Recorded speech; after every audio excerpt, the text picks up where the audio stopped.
ഉദ്ഘാടനം കഴിഞ്ഞ് 1.5 വർഷമായിട്ടും കോഴിക്കോട് മാവൂർ റോഡിലെ ഷോപ്പിംഗ് കോംപ്ലക്സ് തുറന്നു കൊടുക്കാത്തതിനാൽ KSRTCക്ക് കോടികളുടെ നഷ്ടം. അശാസ്ത്രീയമായ നിർമ്മാണവും ടെൻഡർ നടപടികളിലെ വീഴ്ചയുമാണ് പദ്ധതി ലക്ഷ്യം കാണാതെ പോകാൻ കാരണം. KSRTCയുടെ കൈവശമുള്ള ഭൂമിയിൽ ഷോപ്പിംഗ് കോംപ്ലക്സ് നിർമ്മിച്ച് കോർപ്പറേഷന് വരുമാനമുണ്ടാക്കുകയെന്ന ലക്ഷ്യത്തോടെയാണ് കോഴിക്കോട് മാവൂർ റോഡിൽ 14 നില കെട്ടിടം നിർമ്മിച്ചത്. 65 കോടി രൂപ ചെലവിൽ KTDFCയാണ് BOT അടിസ്ഥാനത്തിൽ കെട്ടിടം നിർമ്മിച്ചത്. 2015-ൽ ഉദ്ഘാടനം കഴിഞ്ഞുവെങ്കിലും ഫയർ ആൻഡ് സേഫ്റ്റി അനുമതി ലഭിക്കാത്തതിനാൽ ഇതുവരെ കോർപ്പറേഷൻ കെട്ടിട നമ്പർ നൽകിയിട്ടില്ല. സുരക്ഷാ മാനദണ്ഡങ്ങളൊന്നും പാലിക്കാതെയാണ് കെട്ടിടം പണിതതെന്ന് Kozhikode additional divisional fire officer Arun Bhaskar പറഞ്ഞു. ഇപ്പോൾ നമ്മൾ ബാക്കി ടെക്നിക്കലായിട്ട് ഇപ്പോൾ നമുക്ക് പ്രോബ്ലം ഇല്ല, പക്ഷേ പ്ലാൻ ചേഞ്ച് ചെയ്ത് കോർപ്പറേഷനിൽ പോകാൻ വേണ്ടിയുള്ള ഡിലേ ആണ്.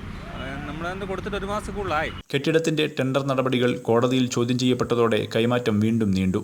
നിർമ്മാണ പ്രവർത്തനങ്ങളെ തുടർന്ന് ഇവിടെ പ്രവർത്തിച്ചിരുന്ന KSRTC ഡിപ്പോ പാവങ്ങാട്ടേക്ക് മാറ്റിയിരുന്നു.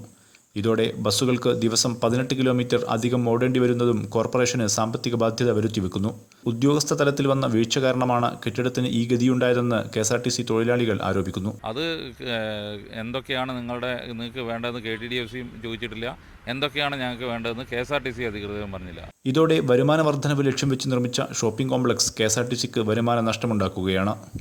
ഉദ്ഘാടനം കഴിഞ്ഞ് 1.5 വർഷം പിന്നിട്ടിട്ടും കോഴിക്കോട് നഗരമധ്യത്തിലെ ഈ ഷോപ്പിംഗ് കോംപ്ലക്സ് ഇതുവരെ തുറന്നു കൊടുക്കാൻ കഴിഞ്ഞിട്ടില്ല.